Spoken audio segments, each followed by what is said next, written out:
Good morning, good afternoon, good evening, folks. How are you doing today? Michael Zuber, one rental at a time. And if you've been paying attention, we speak to the CEO of Hemline every other Thursday, talking about being a property manager, managing your stuff. So Dana, thank you very much for coming back every other week.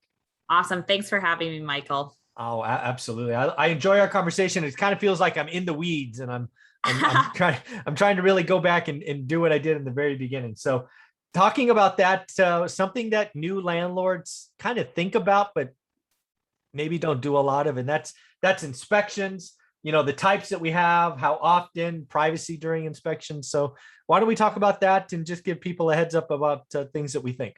Yeah. So one thing I would say is that you never want any surprises, Yeah. right? And you want to have a process and make it clear to the tenants what the process is and why you have that process.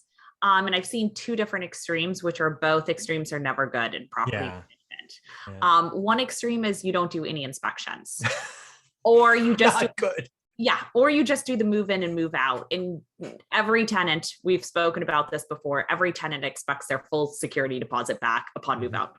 Don't know why, that's just the expectation they have. So I've seen that extreme. I've also seen the extreme where the landlord literally comes over every month and, Wow. not advance notice, things like that. And so the real question is, how do you mitigate your risk with your rental property and set yourself up for success? So we're going to talk about types of inspections today. Yeah. So there's different types, everything from the move-in to you have mid-tenancy. So while the tenants are in the property, going and doing an inspection, to a drive-by. A drive-by is easy because you don't have to give the tenants notice. You drive by, just make sure the yard is kept up.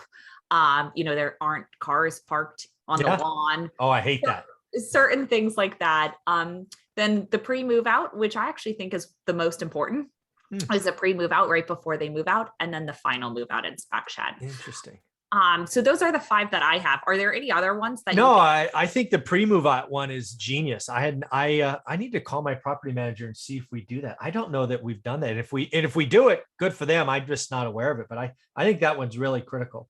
I think your property manager does, Michael. Okay, good. Why in the state of California, if the tenant requests it, you're required to actually do that. Okay. So I would assume that they just put that as part of their process. Probably. Especially if they're as good as you say they are, I would assume they do that. Yeah. And so let's just go in order, right? I think all landlords kind of get the move in, but again, document, take pictures, have them sign. It is a process, and treat that one important because for me, it's what everything else will be based on in the future. Yeah.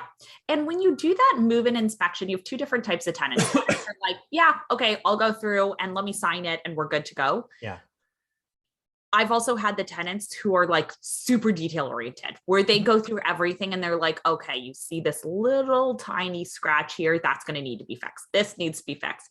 So it's important before that inspection even begins, the move-in, is let them know, hey, this is just a checklist of what the condition is upon move-in. If there's anything that's broken that requires a repair for you to use it, we're 100% going to do that.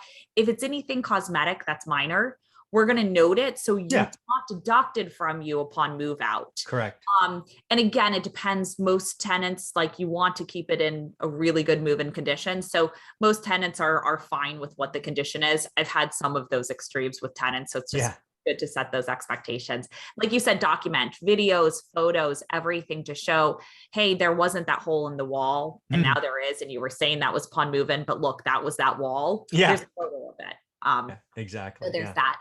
And then there's a mid-tenancy. I've had that extreme where some landlords will do it, they require it monthly. And some do it because they say, okay, I do it monthly because I want to check the HVAC filters every single month. And for me, it's one of those things where it only takes getting a tenant who wants a little bit more privacy, because I do want to talk about privacy here, where they're like, gosh, you're kind of like my mother, right? Like, why are you coming over so much? I like to teach tenants how to fish. Like, I like to teach them how to change that HVAC filter, tell them I might be checking at mid-tenancy, but teach them how to fish versus having to go over and babysit. So I think the drive-by is great to do monthly.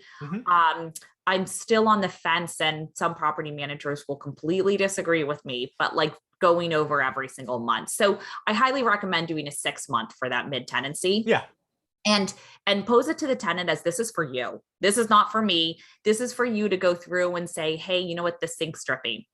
You know, this looks a little bit off. Can you check it? You can even bring your handyman with you to fix things. And then it's like, oh, this is not, you know, Big Brother coming down and checking everything at the property. And then also you can check like, hey, does it smell like smoke? Are they smoking inside? That's something that photos won't be able to do. Pets. Yeah, pets is a big one. We've had cases where tenants have gotten rid of their pets for the inspection. Exactly. You see dog leashes hanging up and you're like, there's a water bowl over there. I don't think your kids are gonna. Exactly. And so actually the best inspection reports, the ones I love, are the ones that even have that at the bottom that says, are there any signs of pets? Yes. And having that. So that's the big one for me. I can't tell you how many people will say they have no pets that move in, and shocking, our first inspection or they had something to repair. It's like, there's a dog bowl over there with half-eaten food. I wonder what's going on. Yeah, that's a pretty big one. Exactly. And then I also think privacy is really important in this one, which I'll jump in. I've seen landlords go over and start taking tons of photos, and you need to set that expectation of what are you taking photos of? If something's broken and you're taking photos for your plumber to go fix it, that's fine. But I've seen landlords say, oh, as part of my process of move-in, I documented everything and took photos, and I'm going to do it again during mid-tenancy. Well, it's not a good idea to be taking photos of their little kids and things like that, because that is a privacy concern that you don't want to be liable for. And so I've seen that. Highly recommend not doing that. Yeah, I would not do that. I mean, people, would you want somebody coming in your house and taking pictures of, I mean, just ask that little question. And for most of us, the answer is no. Right. But yeah, if the sink is leaking, I'm going to take a picture of the sink. Right. Exactly. If a tile's cracked, I'm going to take a picture of the tile. Right. Because and tenants will think it's super professional if you're like, oh my gosh, the tile's cracked. Do you mind if I take a photo of it so I can, share it with the contractor? That is fine. But I've seen landlords, they kind of like, oh, this is my asset. Let me go in. And it's just, don't do that. Don't do that. Not cool. Yeah. And then that pre-move out is my favorite. Hands down. And the reason for that is tenants don't understand what it means to say you get your security deposit back with the exception of normal wear and tear. They assume they're going to get their whole security deposit back. And so during that pre-move out, it's a really good idea to let them know, hey, listen, we highly recommend you get a professional move out cleaner during this process. It has to be clean. Everything has to be in that same condition upon move-in. And that means cabinets. That means the oven. That means cleaning the refrigerator. It's not just getting a cleaner in there. It's getting a move out cleaning done. And I always tell them, keep the receipt too. So if there's something wrong where the cleaning's not good enough, we can do a recall on them and that won't come out of your security deposit. You're not paying. That's a good idea. You're not paying a whole nother cleaning fee. Yeah. So I highly recommend that. If you have a great cleaner in your area, you can even recommend them. And that really helps because then they're going to get all the cabinets, the professional cleaners, they're going to get the baseboards, they're going to get the fridge, they're going to get the oven, all of those things that are important. And I've seen too many landlords who don't value their time. And they're over there and they're cleaning themselves afterwards. And you just don't want to be doing that. And then you can let them know what they'll be charged for. And so part of that has to do with cleaning. If you're like, hey, the bathroom tiles, look at all this pink stuff. And like, this is not looking good. You're really going to have to deep clean this. And listen, this cabinet that's falling apart, you really need to, this looks like this wasn't normal wear and tear. You guys were slamming this shut too much. You need this fixed. And going through and saying, this isn't a comprehensive list. After you move out, I might find something else because your couch just banged into the side of the wall and create another dent. But you definitely want to make sure from that perspective that all of that, those expectations are documented. And tenants, if they see you taking that seriously, they're going to take it really seriously. But if you don't have that pre-move out inspection, you're like, move out on the final day, we'll do an inspection then. everyone thinks that they have fewer things than they have. And then once they actually move out, they realize, oh, shoot, I'm behind on moving, too much stuff. I don't even have time to clean. And the cleaning is the last thing. So none of them do it. Yeah. So those are kind of my quick tips on inspections. Is there anything else, Michael? You think? Yeah, this just kind of two more things that hit my opinion, right? Because again, I pay a property manager. One thing I always like, because again, I'm always about checking the checker. So one thing I really valued was the drive-by, especially in the beginning, right before, because again, I had 4 or 5 horrible property managers that I fired those first 5 years. And most of them were because my drive-bys were found behavior that I didn't approve of. I would tell them I'm coming one weekend, it would look great. And I'd come the next weekend without telling them. And lo and behold, there's 3 cars on the grass. Right. So what happened is the property manager went in the Friday before I got there and said, no, get it off. And then, they didn't care. And then again, I have a lot of Section 8 tenants. And one of the things, again, I like checking the checker is Section 8 will come in as a part of their yearly inspection and check the property and the tenant. It's just a way for me to check my property manager to make sure they're doing what they're doing. But yeah, inspections are important. Communication, documentation. It is a relationship, right? They are your clients.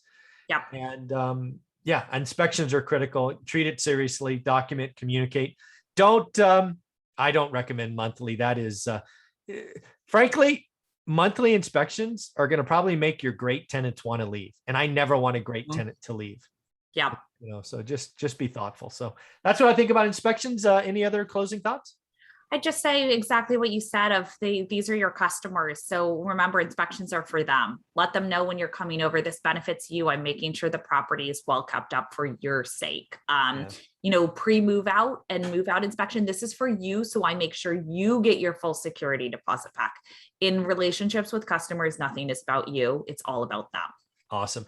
Folks, so do yourself a favor. Hemlane is gracious enough to give you a 30-day trial.